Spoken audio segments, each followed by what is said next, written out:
Hello everyone, my name is Roxana Marquez and I will be talking about gender discrimination in the hospitality industry.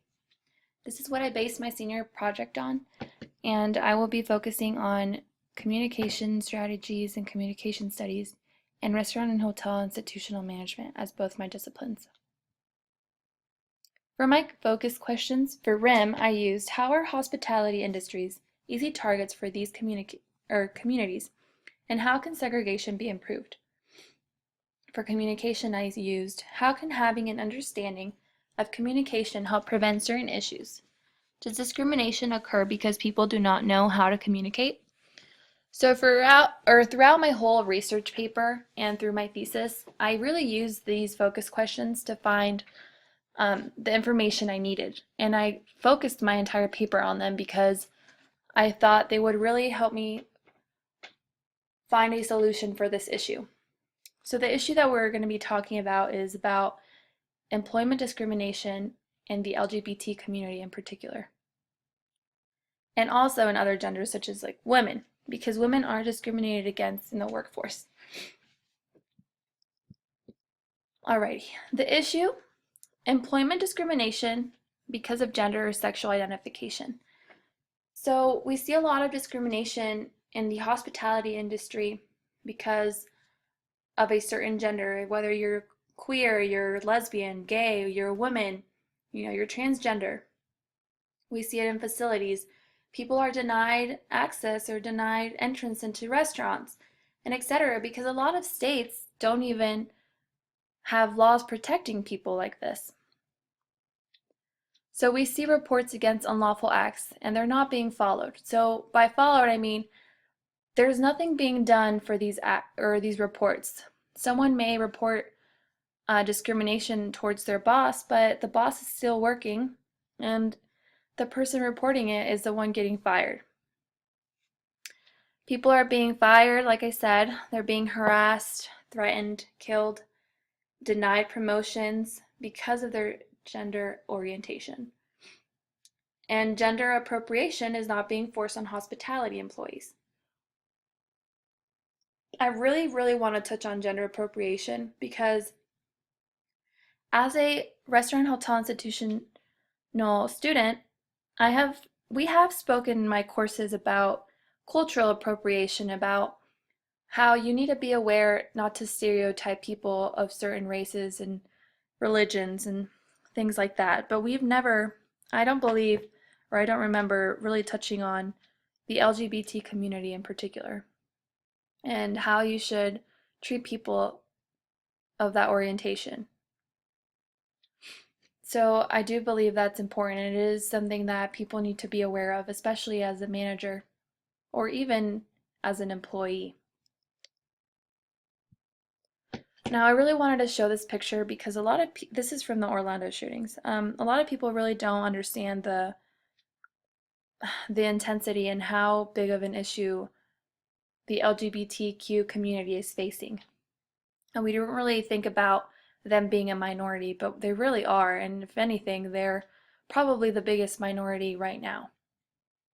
However, they're not getting enough attention as they should be. You don't really hear as often of a transgender person getting murdered.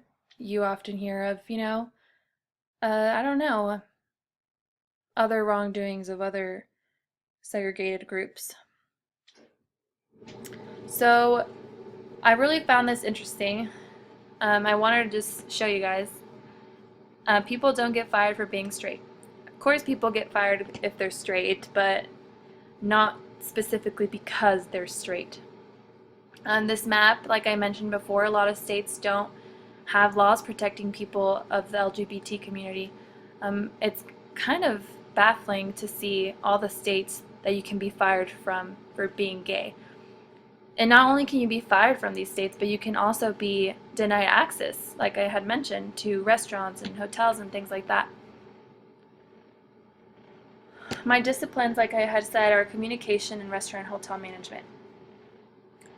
Now, communication and bringing this discipline will allow to see the problem arising from a lack of training and knowledge, and it will help identify issues and prevent discrimination towards the LGBT community. I wanted to use the queer theory, the feminist theory, and the sexual discrimination theory throughout my paper, and especially when looking for research. I found a lot of research incorporating these theories, most of anything, the queer theory. Let's see. For RIM, it was very hard for me to find theories that related to restaurant and hotel institutional management. However, I did find a lot of research that incorporated both communication theories and restaurant and hotel management. I wanted to talk about human resources as one of the aspects of RIM because it was mentioned in a lot of the research I looked at, and I also try to keep that in the back of my mind when writing my own research. So, human resources are laws protecting people of certain things. It can be protecting people of discrimination because of your age or because you're pregnant, or disabilities. Even the Civil Rights Act that protects people of race, color, religion, sex, and national origin. It protects people of sex, but it protects males and females. It doesn't particularly protect transgenders or lesbians and gays, you know. Let's see. Now, some of the research that I found, I didn't really want to talk about it or write about it too much on my PowerPoint. I kind of wanted just to explain it a little more. One of the most interesting ones I found was the Williams Institute on Employment Discrimination based on sexual orientation and gender. This research had a lot of examples and just a lot of numbers and percentages on these communities, especially on the state of Florida. This is what this paper focused on. Just alone in the state of Florida, there's 552,000 people who are part of the LGBTQ community. Now, only 1/3 of that community is employed. However, the people who are employed face harassment, mistreatment. They face getting fired, losing jobs, denied promotions just because of their orientation, especially transgender people. Transgenders report 81% of them report workplace discrimination. I also found that this research, it had a lot of personal reports and a lot of stories of people who had reported discrimination. One of the ones I found interesting was a gay man who reported his manager because his manager was calling him a homo and a Tinkerbell. Very offensive terms, and so this man decided to report his boss. Unfortunately, when this manager found out, the man was fired, and of course nothing happened to the manager. It's things like this that need to be changed, and they need to be addressed and brought to light. People need to be aware that this is happening. You know, you shouldn't be fired for reporting something that's been done to you wrongfully. You should want to report things that are done and, you know, get some justice out of it, I guess. HR laws, like I had mentioned, I really used these throughout my paper, and I use them as a resource to talk about the way people are mistreated and how even HR laws don't protect everyone. Another research that I found was gender equality in hotel and restaurants. And this research was done by Hospitality Times, and they really focused on stereotypes. I think that's very important because, you know, people are fired, and people, like we had talked about, people are discriminated against, and it's all because of a stereotype. It's all because you think this person is this. We shouldn't really judge people on what we think they are. And I think that's something that needs to be brought to light, because we need to be training our employees, and as people we should be accepting of everyone. So why is it important to have an interdisciplinary approach? It's so important. I think it's important to have this interdisciplinary approach because having communication and restaurant and hotel institutional management as disciplines has allowed me to bring perspectives from communication into my management skills. For instance, I am culturally aware of people of other races and of other genders, and I've become so much more accepting and so much more, not that I wasn't before, but I think I've gained a new perspective, and I think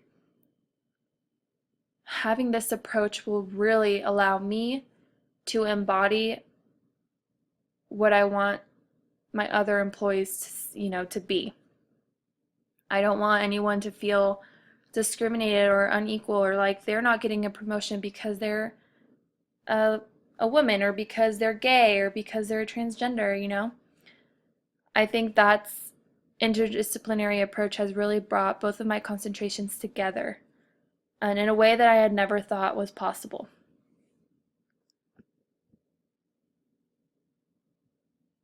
So some solutions that I came up with for my project was awareness. Awareness is probably one of the biggest solutions that you could have, especially for this particular issue, because a lot of people aren't really aware of the acts that, or the probably of the hard doings that these people have to face in their everyday lives. People aren't aware of the discrimination that happens in the gay community or in the queer community. I think there needs to be training, and I think training of any appropriation is a necessity. It is crucial. People need to be trained in the workplace, especially in the hospitality industry. Because you interact with so many people day to day, people need to be trained on cultural appreciation, gender, race, everything. You want to have a place where employees feel safe to be themselves, where they do not feel unequal, and you also want to have a place where people feel welcome. You want all people to come to this place and to not feel out of place and to not feel segregated, not to feel judged. And I think as a hospitality manager, that is probably one of the most important aspects of your job. And educating younger generations. I think a lot of most of the generation nowadays, for the millennials, the younger ones, they are very accepting, I have found. They are very accepting of all races and genders and everything, and I think social media has a lot to do with that, which is amazing. But we do need to educate them and, let them know what has been going on and the issues that these people face day to day. And of course, doing something about it. Things need to be done about it. You can't just sit here and preach and say that this needs to happen and that. You need to be the voice and you need to be the example for the people you work for, the people who work for you. I think that's really the one thing that will make a change. People will see you doing something or being a certain way and they will follow and you will set that example. Conflict and conclusion. So the conflicts that I found with my project were that it was very hard to find theories with the restaurant, hotel, institutional management. However, it was also easy to find research on both of these concentrations that were together. I found a lot of communication strategies and a lot of theories that tied into restaurant and hotel management, and that's really what allowed me to come up with solutions that would incorporate both. I do think that there's possible solutions to this, and I think that these issues can be fixed with both of these interdisciplinary approaches. Alrighty, that is the end of my presentation. Thank you all for listening. My name's Roxana.